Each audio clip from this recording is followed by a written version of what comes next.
Good afternoon. I apologize for the delay. This is Shawn O'Connor, founder and CEO of Stratus Prep, and I am so excited to be with you today and with all of our good friends from the Beat the GMAT community to share with you my top 10 things that distinguish those who get admitted to the top MBA programs from those who get rejected.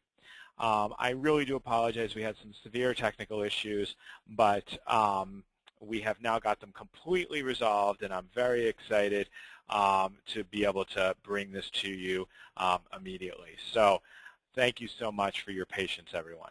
All right, so here is our agenda for today. First, I'll do some introductions for those of you who don't know me or who don't know Stratus Prep.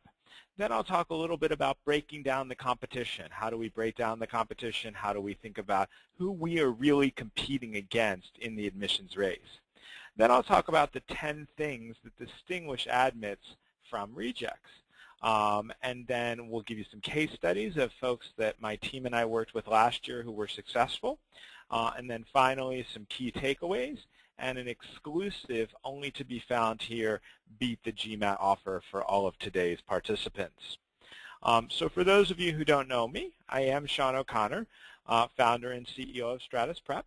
I got both my JD and my MBA with honors from Harvard. At HBS, I was a Baker Scholar, meaning I graduated in the top 5% of the class. And I am a summa cum laude graduate from Georgetown as well. I got a 780 on the GMAT, and I have over a decade of test prep and admissions counseling experience. Before starting Stratus Prep, I worked with McKinsey & Company and Lehman Brothers. I'm also the author of the Forbes column, The Launching Pad, about MBA admissions and entrepreneurship, and I've been featured in a number of other major business publications. To tell you a little bit more about Stratus Prep, these are some of the schools that our graduates went to last year. We had a large number of graduates from our program, a large number of our applicants get into Stanford, Harvard, and Wharton, which are the top 3 choices for most people. And Stanford and Harvard are definitely top schools for us, schools where we really excel beyond, beyond anyone else. And then we had a large number of students go to Chicago and Kellogg, as well as Columbia and NYU Stern, and also MIT Sloan.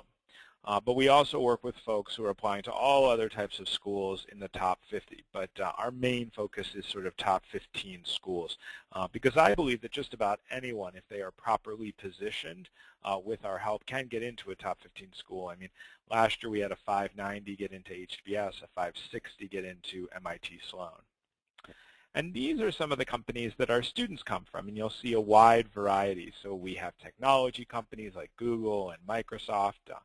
We have consulting firms like Bain and Accenture and McKinsey and Deloitte. We have finance firms like JP Morgan and Deutsche Bank and Goldman Sachs, private equity firms like BlackRock and Blackstone. And we also work with a lot of folks who are in the not-for-profit sector, from places like City Year and Teach for America. And as I mentioned, we've been featured in a number of major publications. And we're most proud that just last month, Inc. magazine, which ranks the largest or fastest growing companies in America, named us number 22 in the education sector. So we are the 22nd fastest growing education company in America. And that's something that we're really, really proud of, because none of our competitors were even in the top 5,000. To tell you a little bit more about Stratus Prep and how we work with our clients, we provide 2 basic services. So we both do MBA admissions counseling, and we do GMAT and GRE tutoring. And so with MBA admissions counseling, you work with a top 5 graduate of an MBA program. So all of our counselors have graduated from Harvard, Stanford, Wharton, Chicago, or Columbia. In addition, they all have at least 2 years of admissions experience and have worked with us for at least 2 years. And when you work with us on admissions counseling, you have an entire team that's working with you.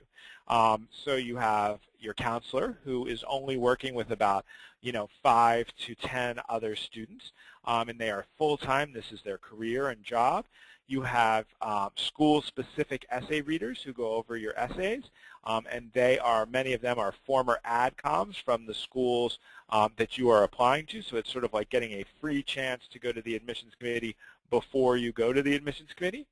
Then we have professional proofreaders who all have either a master's or a PhD in English. And then finally, you'll get strategic impact from me. As the founder and CEO of Stratus Prep, I am personally involved with each and every applicant that comes through the firm. I will go over your strategy with you and your counselor. I will review your outlines and give you feedback, and then I'll do your final mock interview. When it comes to GMAT tutoring, we tutor people all over the world using our digital platform. All of our tutors have scored 770 or higher, which is the top 1% on the GMAT exam. In addition, they have all graduated from top 5 MBA programs and have at least 2 years of full-time teaching experience before they join us. And just like our admissions counselors, they are all full-time. So you don't have to worry. So many other firms have people who are moonlighting. They're working at McKinsey or Google or Goldman Sachs and doing this on the side. Our team are professionals who are fully dedicated to your success. Great. And this is my favorite slide. The blue shows your chances of getting admitted to the top 7 schools, the so-called M7, if you apply on your own. The orange shows your chances of getting in if you work with Stratus Prep. And this is based on everyone who has applied to the schools in the last 8 years since I founded the company in 2006. And so you'll see at HBS the average chances of getting in are about 12%. Our success rate is 60%, and we had a huge number of people who received interview invites from HBS yesterday. As you may know, they released their first wave of round 1 interview invites, and we were thrilled by the number of students who have interview invites. For Stanford, it's about a 6 to 7% chance if you all apply on your own, and we increased that to about 40%. 80% of our students on the GMAT get 700 or better, with many of them getting 740, 750, 780. In fact, last weekend we had 4 students get 740 or above. 99% of our students who apply to at least 3 schools get into at least one of the schools of their choice. And over the last 3 years, we've helped our applicants get more than $15 million in merit-based financial aid. Stratus Prep is a truly global company. Last year, we served clients in 32 countries and 39 U.S. states. We had every continent covered except for Antarctica. So if you know somebody in Antarctica who's looking to get out of the cold and come for an MBA in the U.S. or Canada or Europe, please let us know. We would be happy to help them so we can check off that final 7th continent. All right, so now we're going to get into the meat of today's presentation. And if at any point you have any questions, please just go ahead and type the question into the question box in your GoToWebinar toolbar. And then I will be happy to help you with that question just as soon as I can. So what does it take to get into these top 5, top 10 programs? Number one, it takes time. You need enough time to get into these schools, to do the test prep for the GMAT, to prepare the essays, to prepare the recommendations. All of that is absolutely critical. And then you need to really be introspective. You can't just sit down and start writing drafts of essays. You really need to reflect on what makes you different, what makes you special, what are some of the personal characteristics that have shaped who you are. And we're doing that. We're going through that introspection process, which is a place where so many companies cut corners. We're doing that because that is the best way to differentiate you from everybody else who's like you and everybody else who is in the entire applicant pool. And then we have to customize every part of the application to each school, because even if the question is the same, the answer has to be different because you're selling to different audiences. At HBS, they're looking for global entrepreneurial leaders. At Stanford, they're looking for innovative collaborators. At Penn, they're looking for analytical problem solvers dedicated to helping society.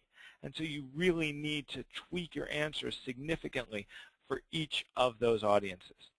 And then finally, I can't imagine going through this process without depending on seasoned experts who will help you with everything from coming up with your strategy to suggesting schools that you might want to add. We often encourage people to stretch for a little bit harder schools than what they were thinking of because of our successes at those schools. We'll help you with resume reviews. We'll help you with recommendations and interviews and financial aid. If you're going to spend $200,000 to go to school and you're going to step out of the workforce for 2 years, giving up maybe $100,000 to $200,000 in income, doesn't it make sense before you spend $400,000 to spend a tiny fraction of that to make sure that you get into the best school with the most amount of scholarship? So who are you really competing against? Most people think it's sort of like college. You're competing against the entire pool, but that's not the case at all. You're competing against small little niches of the community because business schools, what they need to do is they need to create a diversified class. So they need some people from marketing departments and some people from operations departments and some people from finance departments and some people from HR departments. Okay, and they also need people from different parts of the world. So they need people from Asia and the US and Canada and Europe and Africa and South America. And they also need folks from different types of companies, so automotive companies and airlines and consumer goods companies and financial services firms and consulting companies. And so you are really competing against other people who are just like you. So if you're a woman who works in South Africa on consumer marketing, you are competing against other women from Africa who work in consumer marketing. If you're a male from Russia who is working in operations, you're competing against other males from Russia and the rest of Europe and Asia who are applying to the same school who work in operations. If you're a finance guy from San Francisco, you're competing against other males on the West Coast in financial services. And there is a real difference. Schools are really, really trying to get more female applicants. In fact, Stanford is very proud. They increased their percentage of women from 38% last year to 44% with this year's incoming class. And so there is a strong preference for highly qualified women. All right. So now we get to my 10 specific tips, that the 10 things that differentiate those who are going to get in from those who are not going to get in. So at most schools, GPA doesn't really matter. We've had people not only get in, but get in with scholarships with under 3.0 at Wharton, at MIT, at Columbia, okay? So GPA doesn't really matter except at Harvard and Stanford. Harvard and Stanford are the two schools that really care a lot about GPA, and they're looking for 3.6, 3.7, and above ideally. Other schools like Wharton, Columbia, Chicago, MIT, they care a lot more about the GMAT because they view it as a much more recent indicator of your academic abilities. And Wharton in particular, they don't just care about your overall GMAT. They care about your quant breakdown on the GMAT, okay? And they really want to see a 49 or higher on that quant score on the GMAT. Other schools will want to see a 47 or a 48, usually a 47, so schools like Columbia or MIT or Chicago, you know, they will usually focus in that area. Okay, now, I've got a couple of questions, so let me address those. The first question is from Vanessa, and she is Colombian. We have a number of Colombian folks that we're working with this year, so we would be so excited to add to our Columbia contingent. And so her question was, I want to apply to Harvard and Stanford next September, but I will only have 1 year of work experience. I'd like to know what I should do in my application so that my little work experience won't hurt my chances of being admitted. I have a 700 GMAT. Should I retake it? And my GPA is 4.0. Okay. So you do not need to retake that GMAT. 700 is more than fine for Harvard and Stanford. And 1 year of work experience at the time of application is totally fine for Harvard and Stanford. Most schools prefer a little bit more work experience, but Harvard and Stanford, especially with female applicants, they are looking for younger applicants so that they can get them in and get them out while they're still in their mid to late 20s, so that if they're going to have kids, they still have time to have a very productive career before maybe they take a break to have children. So that is your answer. Now, the key to Harvard and Stanford and why we are so successful there is It's not about numbers at Harvard and Stanford. They could admit all 800s and 4.0s. It's going to be about your essays, your resume, your recommendations, your interviews. So we want to make sure that we really focus on that. All right, great. The next question is from Alejandra, and it is, do you have any perspective regarding the GRE versus the GMAT? I absolutely do have a perspective on that, which is that you should take the GMAT, okay? So I am a fully accredited admissions counselor. Most admissions counselors out there are not accredited. Nobody can vouch for their integrity. Nobody can vouch for their knowledge. There is an organization called AGAC, which is the accreditation agency around the world for admissions consultants, and I am fully accredited and have been for many years. And as an accredited admissions consultant, every summer we get to have a conference with our fellow AGAC members and the deans of almost every top business school from the US and Europe. And they consistently tell us, look, we're not going to publicly get involved in this fight between GMAC and ETS, the people who write the GRE, but we prefer the GMAT. We believe the GMAT is more indicative. The problem with the GRE is twofold. One, the scale's all messed up, and they actually had to reset the scale, the conversion scale, to how you convert a GRE to a GMAT. They had to reset it because it was off by 100 points. That's terrible. In addition, on the GRE, a lot of people are applying for an English PhD, so they just click through the math and don't care because the schools don't care. Similarly, if you're doing a PhD in economics, nobody cares about your verbal, you just click through because they only care about your math score. And so because of that, not everybody's trying on the GRE. So the schools strongly, strongly, strongly prefer the GMAT. In fact, some schools have told me, and I've actually witnessed this, that if somebody is an attractive applicant with a GRE score, they waitlist them, and then they make them get a certain score on the GMAT before admitting them. So I would strongly recommend doing the GMAT. It is definitely the right way to go, okay? So that's a little bit about that. So I'm going to continue on for a couple more slides. Keep sending in your questions if you have them, and I'll be happy to address them as we go. All right, next, you need to have a solid work history, and that means a couple different things. The most important thing that a solid work history means is that you demonstrate impact. You want to be able to show, I led this team, and these were our results. We increased revenue by 20%. We decreased cost by 10%. Okay, we increased website traffic by 200,000 visitors a month. Okay, you want to show if you have any promotions, right? Because actions speak louder than words. When companies promote you, they give you more responsibility, they give you more money. Obviously, that is a really good sign. Okay, so that is something that's very meaningful. Also, all of you are entrepreneurs. You just don't know it yet. You're all entrepreneurs and you're all innovators because the top schools have invested a huge amount of money in entrepreneurship and innovation, okay? Hundreds of millions of dollars. And so they are looking for people with entrepreneurial backgrounds, with innovative backgrounds. And so we need to make sure that you demonstrate that even if you work at a big company, you're somebody who has an entrepreneurial spirit, someone who thinks like an entrepreneur. That's going to be really, really important. Number 3, international experience. Okay, this has got to be more than study abroad. Study abroad is not going to cut it. It's just not going to be enough. Okay, now maybe you've had a work project where you went abroad for 3 months or 6 months. That would definitely count. Okay, maybe you're living abroad right now. That certainly would count. Maybe you had an extensive service project. You went to Honduras or to South Africa or to Thailand for a couple of months, for a year, to do a service project. Maybe you were in the Peace Corps. That would certainly count.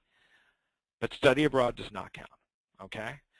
One thing that does count that people don't often recognize is that it counts if you worked with a diverse team, even if you didn't necessarily travel.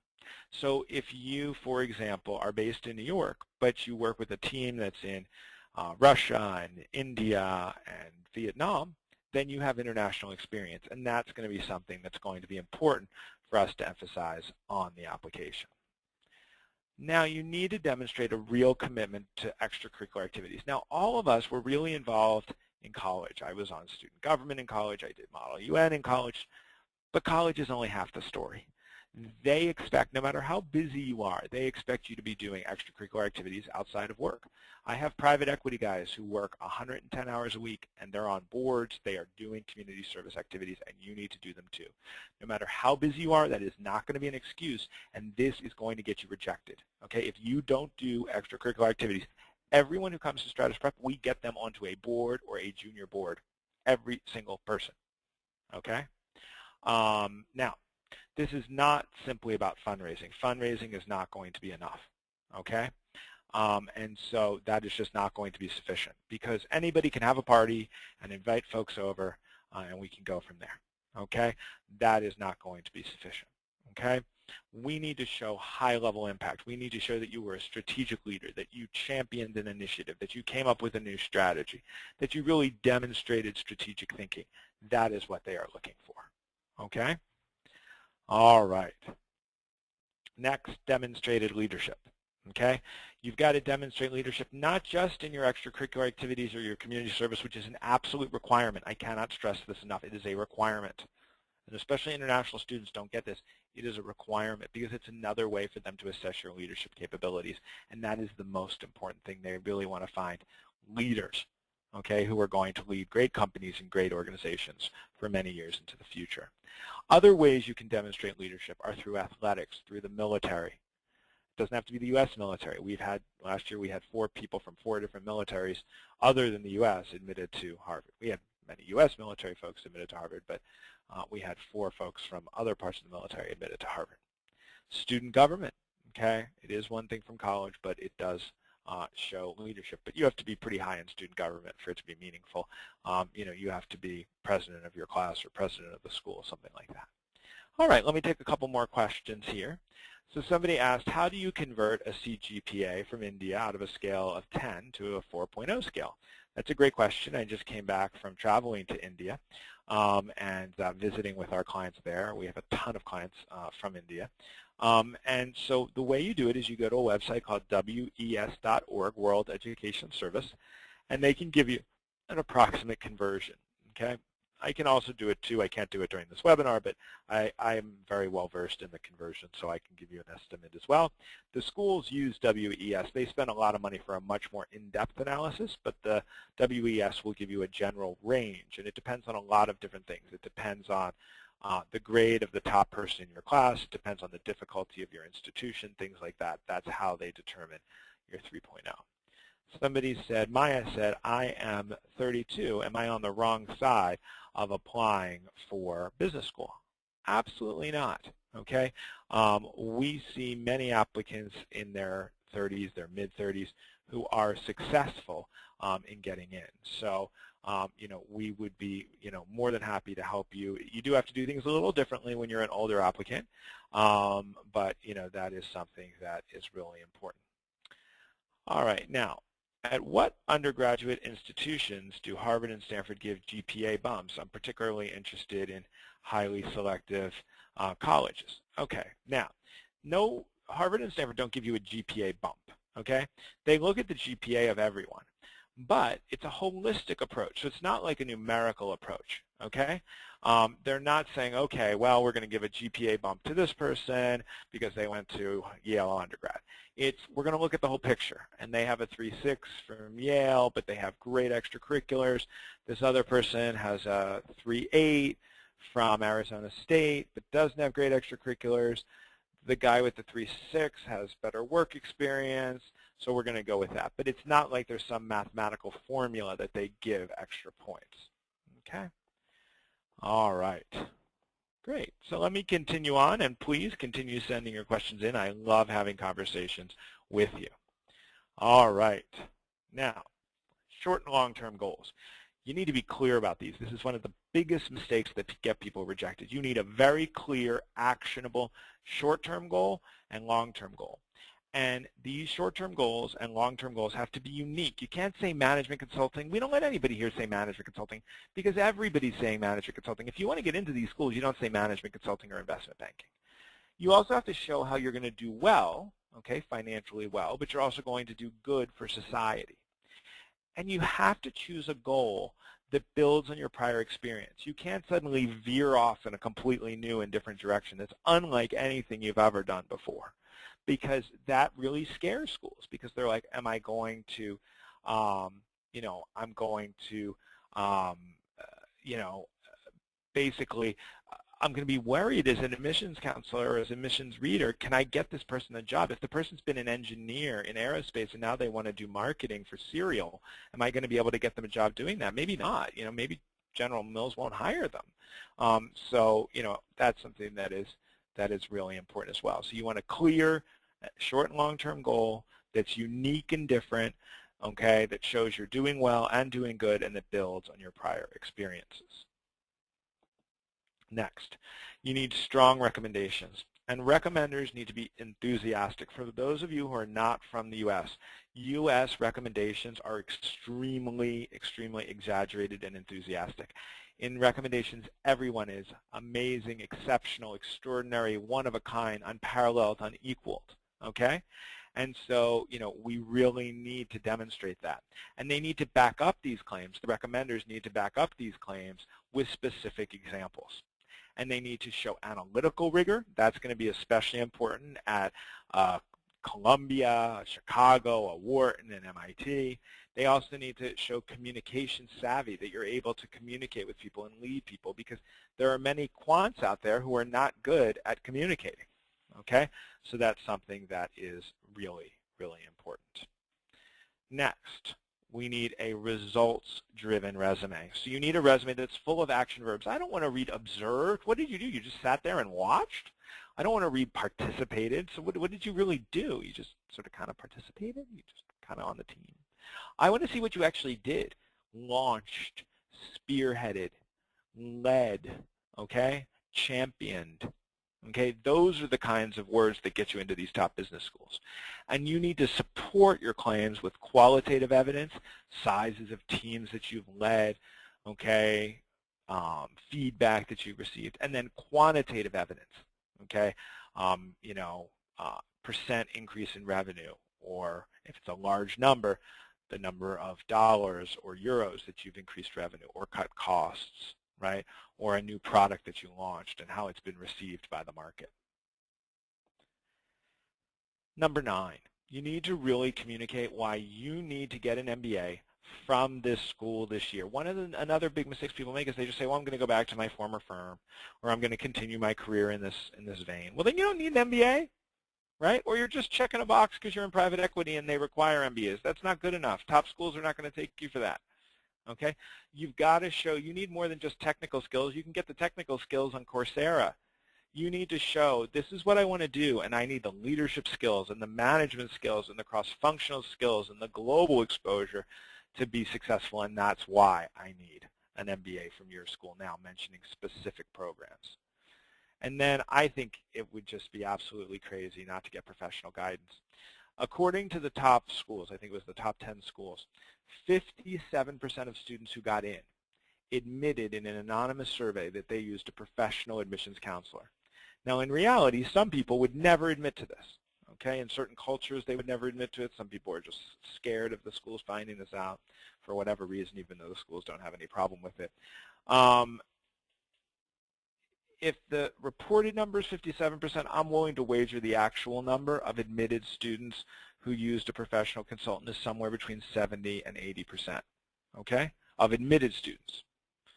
So that's probably a big part of why they were admitted students, right? I bet that if we looked at students who weren't admitted, it would be 10 or 20%, okay? With us, we have a 99% success rate. So 99% of the people who work with us get in, right? So the people who are getting in are using professional assistants. It is pretty much the norm now worldwide in the industry. Okay, so let me take a couple more questions before we get to the case studies. If my mind is really set on my target schools, will Stratus Prep try to talk me out of it or refuse me unless I change my targets to what you think fits? Absolutely not. No, I know there are firms that do that, and I think it's highly unethical personally. I think that it should be banned by the Accreditation Association if I had my ways. No, we absolutely will not do that. If you have a 2.9 and a 500 and you want to apply to Harvard, as long as you're somebody who's willing to collaborate with us, who's willing to listen to our feedback, and who's willing to work really hard and put in the time, we will work with you. And we will do our darndest to get you into those schools. And, you know, we have a 60% success rate at Harvard, and hopefully you'll be 61%. So we will never try to change your schools on you. I think that is just, it's a bait and switch, and it's highly unethical. If you want us to suggest schools for you, of course we'll do that. Or if you want us to classify what's a stretch, what's a safety, what's a target, we're happy to do that too. But we'll never refuse to work with you or force you or encourage you to switch your schools. Very unethical. All right, now we have a question from Avinash. I have 7 years of IT work experience, but my GMAT is 620. What are my chances to get into a top 10 U.S. college? Well, Avinash, what you need to do is you need to work with a GMAT tutor from the U.S., okay? Because there is a huge difference between GMAT tutoring. I assume from some other things in your message that I didn't read publicly that you are probably not in the U.S. right now. If that's the case, then I would strongly suggest doing 10 or 20 hours of tutoring with us, because 90% of our folks, including people who don't even speak English that well, get a 650 or above, and 80% get a 700 or above. The problem is, in other countries, they're great at teaching the math, but they're not great at teaching the English because you need native U.S. speakers, and all of our tutors are native U.S. speakers to teach the English well. And the reason for that is there are a lot of American idioms on the test, and so that's really, really important. Also, we go to a conference every year with the writers of the test, so that really empowers us to, you know, be able to make sure that you are getting great results and that you really know strategically. It's, you know, a lot of times you could do the math to get the math problem right, but you'll never finish the section if you do the math. You were supposed to use a different strategy to get results. All right.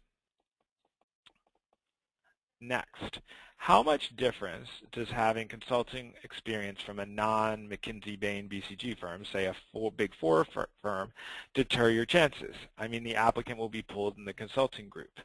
I have seen in my research that Deloitte consulting work carrying good weightage, obviously less than McKinsey, Bain, and BCG.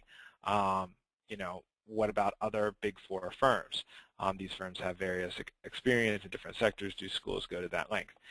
We have folks from KPMG, from Accenture, from Deloitte, who are getting into, from Price Waterhouse, who are getting into Harvard and Stanford. So is it a little easier maybe from McKinsey? Maybe. They do take more people from McKinsey, but there's a lot more competition from McKinsey.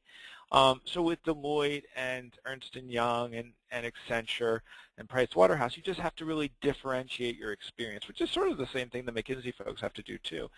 So you can definitely get into top schools from any of those Big Four firms. I would not be deterred at all. All right, let me continue with the case studies, and then we'll take some more questions. So Rob, he worked with us last year, top 25 undergraduate school. 3.7 on the GPA, 700 on the GMAT, admitted to Stanford. Just goes to prove you don't have to have a super, super high GMAT to get in. GMAT's just a hurdle that you get over, and once you get over that hurdle, we're moving right along. Alex from a small liberal arts college, 670 on the GMAT, 4 years of finance, 2 years in investment banking, 2 years in venture capital. Got into HBS and Columbia with our help. Victor came to us from a non-IIT Indian university, so the IITs are considered the best universities. He did not go to an IIT.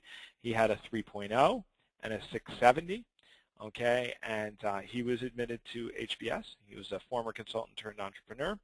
And then finally, Jennifer, as I said, Columbia, Wharton, care a lot less about the GPA, 2.7 GPA, 720, got into Wharton. So what are my takeaways? First, recognize how difficult it is to get into a top MBA program. Next, budget enough time. Be prepared. Give yourself time to do well on the GMAT, to really introspect, to do well on the essays and the resume. And then know your target. Know what Harvard or Stanford or Wharton or Chicago or Columbia or Kellogg are really looking for. And that changes over time. Harvard used to love people from finance. Now if you're from finance, you better not talk about being from finance on your Harvard application. Okay? Yale used to love social entrepreneurs, but now they're much more into the raw case method and the integrated curriculum and global opportunities. And that's sort of why our seasoned experts can help you. We are researching these schools, visiting these schools all the time, and so it can dramatically impact your chances. And then finally, our exclusive offer. So we are happy to offer complimentary 30-minute consultations with me. You get one of these per life. So we do track them by name, by email, and a couple of other factors. So you get one of them per life. If you'd like to sign up for a free 30-minute consultation to learn how Stratus Prep could help you get into the schools of your choice, please go ahead and email us at consult@stratusprep.com. Again, that's consult@stratusprep.com. Or you can give us a call at 212-307-1788, 212-307-1788. Also, we offer a 15% discount, okay, until October 22nd at midnight Eastern if you use the code BTG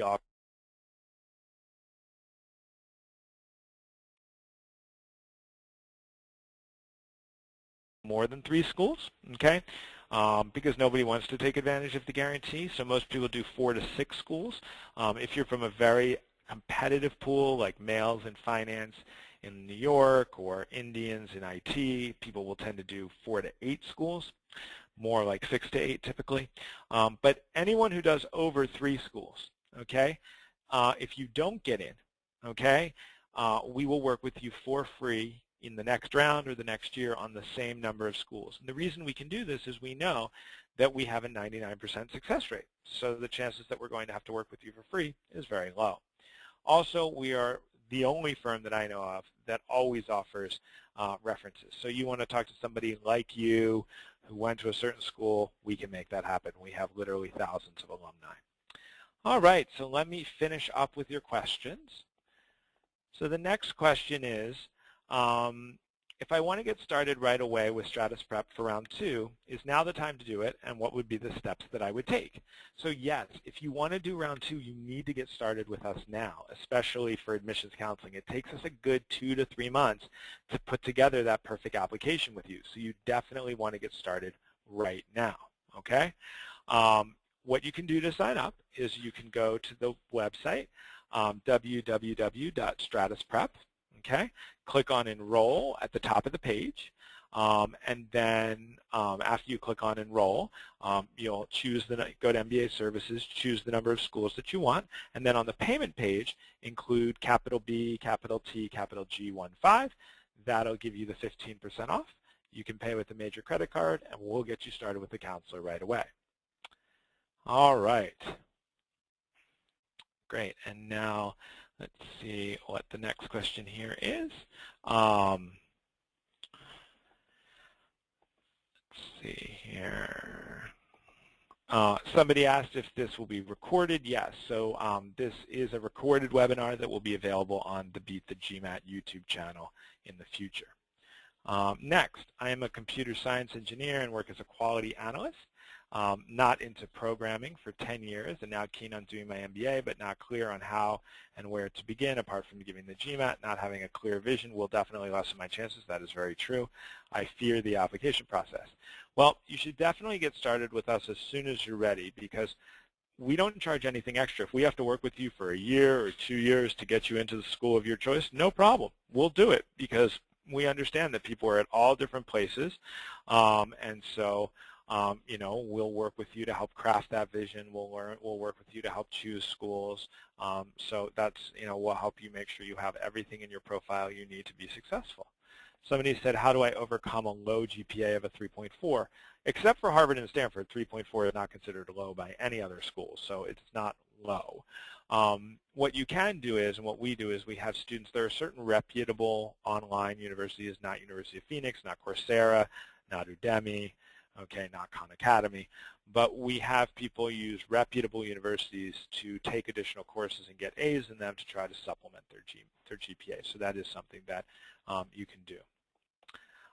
The score awarded in India and the US are very different even after you convert it. How do you showcase that? The schools, they get like thousands of applicants from India every year. They know about it. I mean, we travel to India. I just traveled with 40 deans of admissions to India. We travel to India all the time. We all know the Indian system very well. I can tell you about the differences between the IITs, the NITs, Spitz-Pilani, the difference between University of Delhi, University of Mumbai. So, we're in really good shape to assess, the conversion, if it's right or not. We're in very good shape to assess the difficulty of your school, everything like that. Okay, great. Somebody was asking about if there's a good time to call after the webinar. You can call anytime. I may be in a meeting, but you can talk to my colleague Matt Ford, who is our MBA coordinator, and he'll be happy to get you set up with an appointment with me so we can talk about working together. So he's more than happy to do that and to answer your questions. All right. Do MOOC courses like Coursera and Udemy and Khan help in strengthening your profile? Absolutely not. They do not. The schools do not have any respect for the MOOC courses, so do not waste your time. My English is not that good. Is there any problem with having, or my recommender's English is not that good. Is there any problem having it translated from Spanish? No, it just has to be an official translation. That is totally fine. I majored in business administration, and I really want to be a university professor to teach management. However, I was informed that I should not write this in my personal statement. My short-term goal is to earn my MBA and work in my business field for 15 to 20 years, and my long-term goal is to become a professor. Well, if you want to become a professor at a business school, you typically have to have a PhD or a DBA. So I definitely would not write that in your personal statement. I'd want to learn more about what are your business interests, and that's what we'll focus on. But I definitely would not focus on that. Okay. All right, let's see what other questions we have here. I think we're almost done. What is the cost of MBA counseling? So you can go to our website. It depends on how many schools you apply to. So if you go to the website, it'll show you the cost for 1 school and 2 schools and 3 schools, and then you can take 15% off of that. You can also email us at consult@Stratus Prep, and I'll send you out the rate card. Okay, Shawn, you mentioned that HBS and Stanford preferred GPAs over 3.6. I have a 3.4 from a top 18 U.S. school. What can you do to strengthen my profile with the below average GPA? So as I said before, that's a place where developing an alternative transcript would be helpful.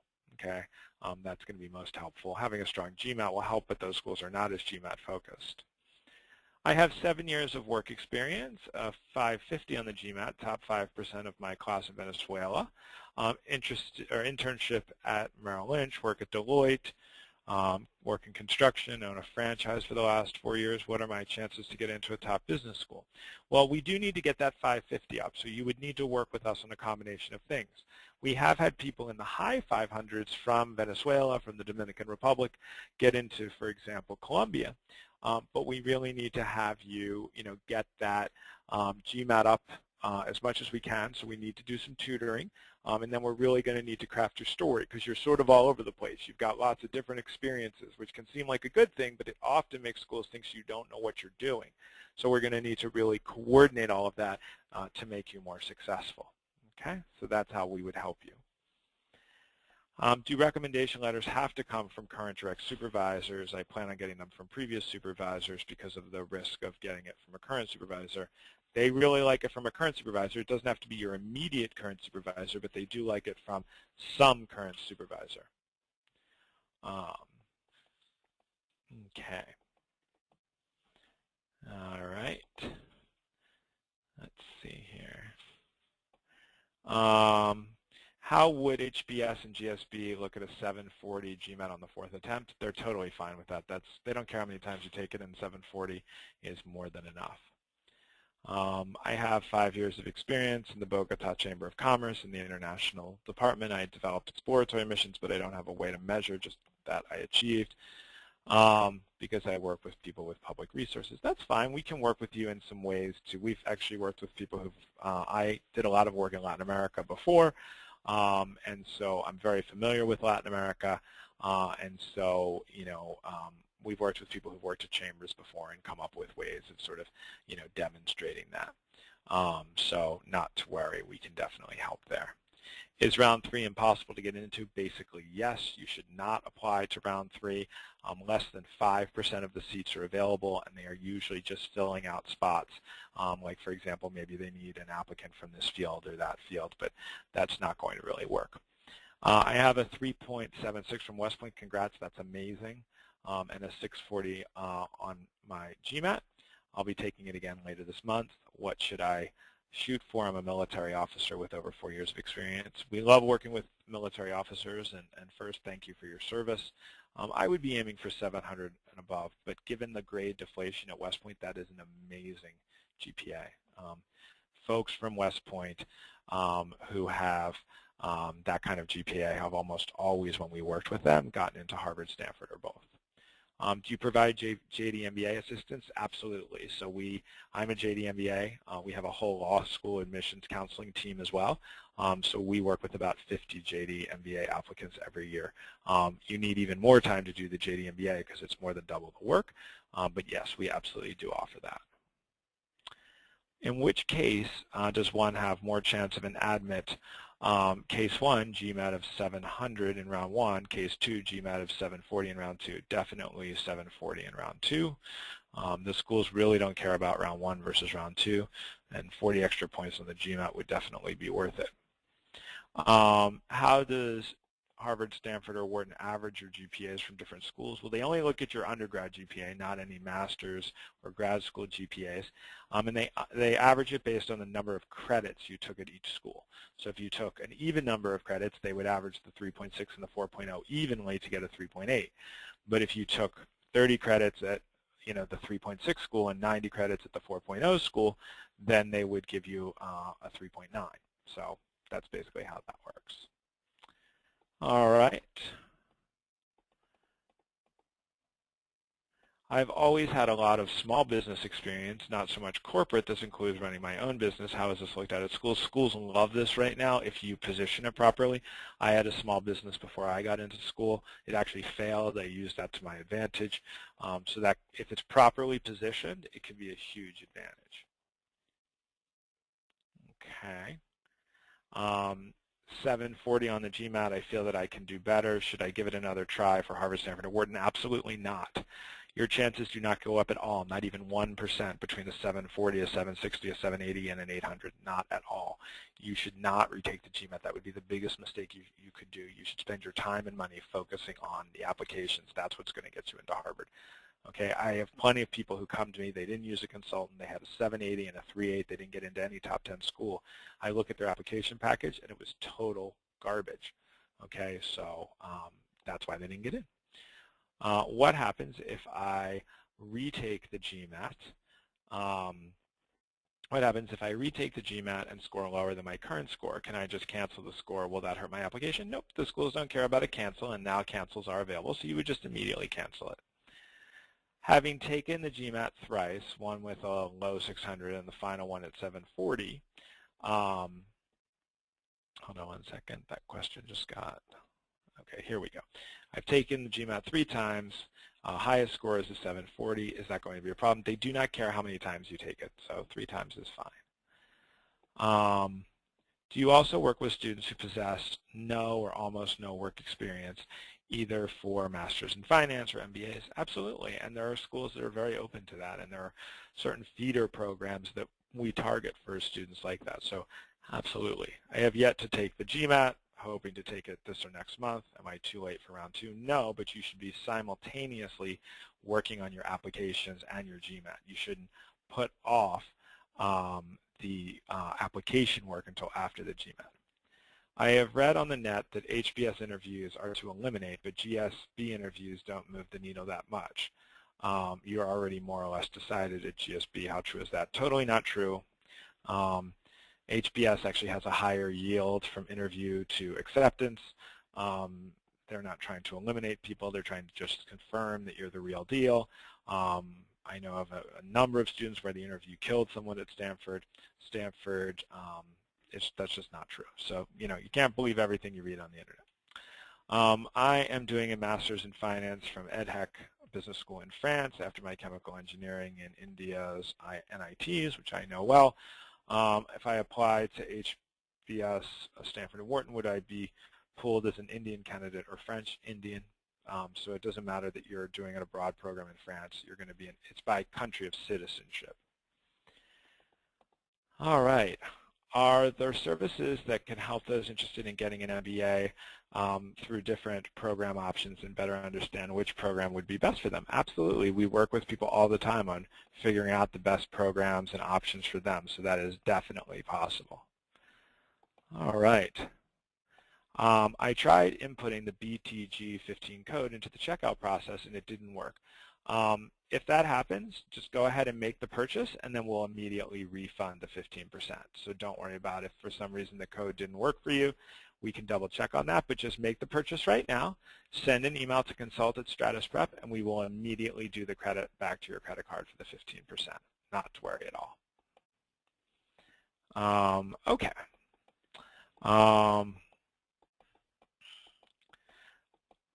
So someone asked about deadlines for JD MBAs. They're typically in January, so you would have to do the LSAT and the GMAT if you have not already done those.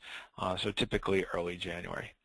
Is it a disadvantage to do an MBA after a master's in finance? Not at all, but you have to position yourself correctly. You have to show why you need to do the MBA in addition to the master's in finance.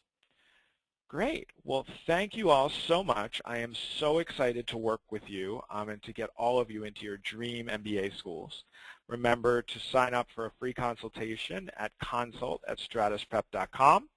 Also remember that you have 15% savings until October 22nd with BTG15 as your discount code. Remember that we're always happy to give you references. Signing off from our offices in Midtown Manhattan. This is Stratus Prep founder and CEO, Shawn O'Connor. Have a great day. Bye-bye.